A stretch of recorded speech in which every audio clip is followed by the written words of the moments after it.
Hey guys, it's Kylie from WTI. So we recently made a huge upgrade in our bathroom. We replaced our old thin mirror with this beautiful mirror from TETOTE. It's their black oval mirror, and it's been an awesome upgrade that we've really enjoyed having.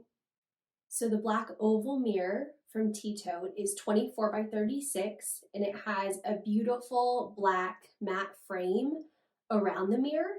And the frame depth is only about 2 inches, so it doesn't sit too far off the wall.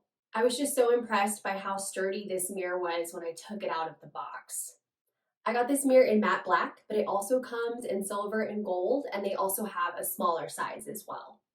The package comes with a bracket as well as screws and anchors, which makes installing it super simple. My husband did the install in less than an hour, and we had no hassles with the install at all. And once you install it, you can take off the protective film and it's totally ready to use.